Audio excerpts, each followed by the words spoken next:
Hi everyone, so as promised I'm going to give you my totally brief but relevant lecture on infertility. So in general with infertility we know that a woman is unable to get pregnant despite trying and wanting to get pregnant. So the questions that I have for you surrounding infertility is to think about the male and female components, so going back to normal, that are necessary for pregnancy. In the U.S., the second bullet point, why do we see infertility rising? For those of you who said that women are delaying childbearing and we are doing this at a more advanced maternal age, which is defined as 35 or older, you're correct. We see more infertility as women get older. I'm going to answer the question about when you should refer somebody who's been trying for pregnancy, and that depends on her age when you start to refer her, but that's the take-home message for you, is to know when to refer. And I think we can all speak immensely to the emotional and psychological concerns when working with this couple. So you want to make sure you're really thoughtful about your counseling to her and making sure that you're giving her good and adequate referrals. All right, so just the statistics. This is a huge issue. 10% of women, this is the green part, 10%, almost 11% of women ages 15 to 44 have an impaired ability to get pregnant or carry the baby to term. So we do need to know when to refer somebody. So that's this next bullet point. Here is what you need to know. Infertility is defined as the couple has no conception, right? Meaning that they have not conceived a baby, despite having unprotected vaginal intercourse for 12 months, 1 year. That's the definition of infertility.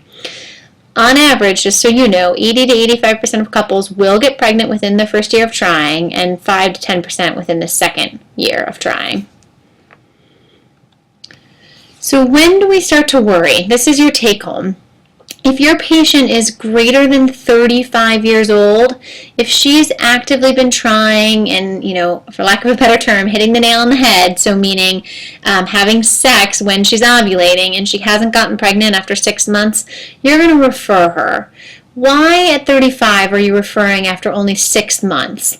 Well, it's because at 35, a woman is considered advanced maternal age, and we know that women, as they get older, are more at risk for Down syndrome, so chromosomal abnormalities, so we don't want to wait a full year on her. Now, the flip side is that if you have a patient who is under 35 years old, you give her that full calendar year before she gets a full infertility workup. When a woman is 35 exactly, we go with the 6 months. I'm sorry, I should have put that in there. All right.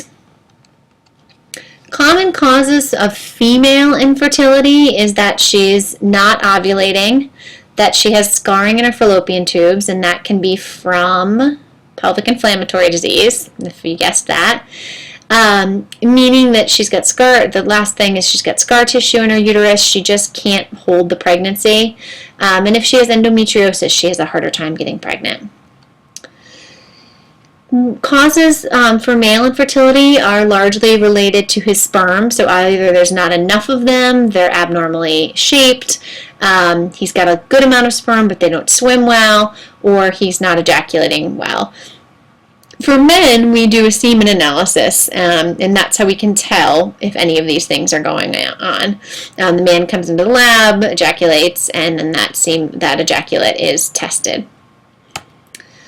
All right, for women, ways that we can look to see, and this is just for your information, really truly what you need to know is when to refer a patient.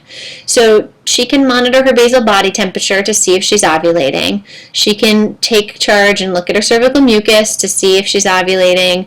We can do a blood test, the serum progesterone test on day 21, because if her progesterone is high, we know she ovulated is the answer there.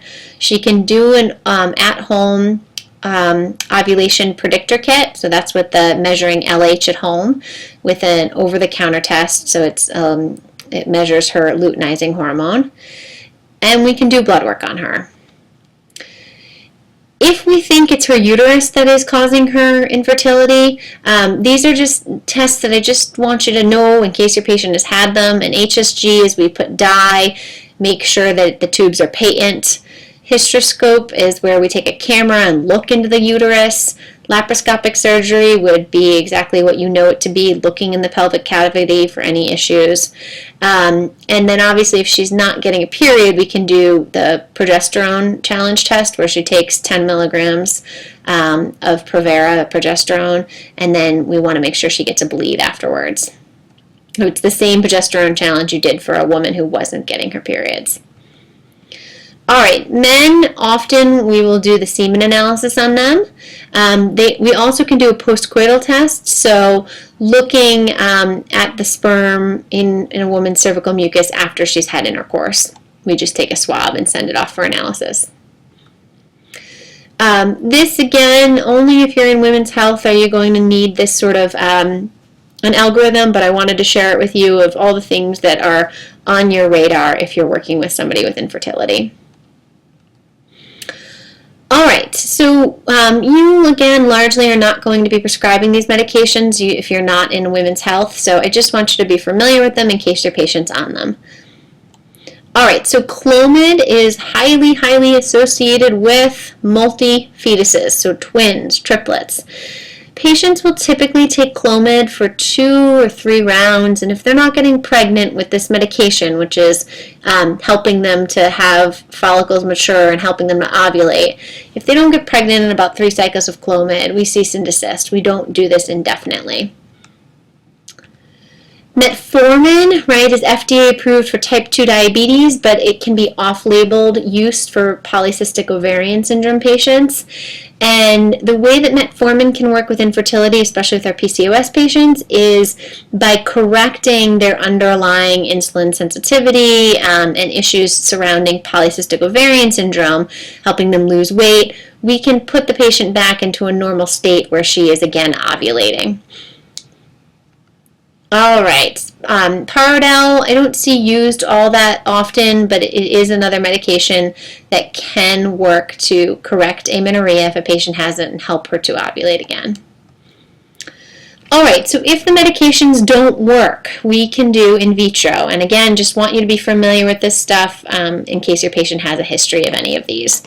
So ICSI is basically we're just artificially inseminating the sperm into the egg, and then the fertilized eggs are going back into the woman.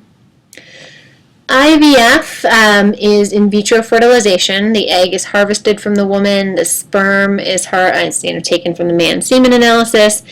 Fertilization happens in a petri dish, and then usually day 5, those embryos those fertilized eggs and embryos are then put back into the woman. It's done with like a nice saline solution, and the embryo is pipetted into her uterus under ultrasound guidance.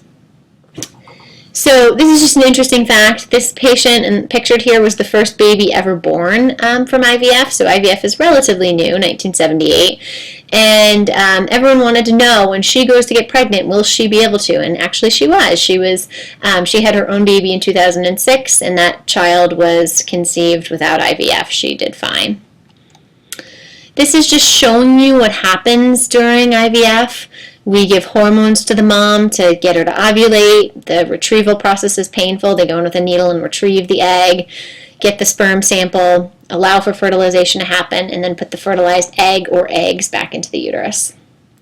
IVF is expensive. National average is greater than $12,000. Not all insurance companies cover this, so don't promise a woman that she can do this and it will be covered. She always has to check with her insurance company.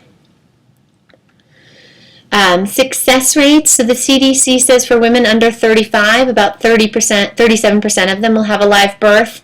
And unfortunately for women that are 41 and up, only about 10% of them who undergo IVF will actually have a live birth. The actual getting pregnancy rates are much higher, but giving birth to a live baby, these are the rates. All right, so this is just parsing out the information that I had in the slides if you wanted to sort of quiz yourself on what these things tell you about a patient.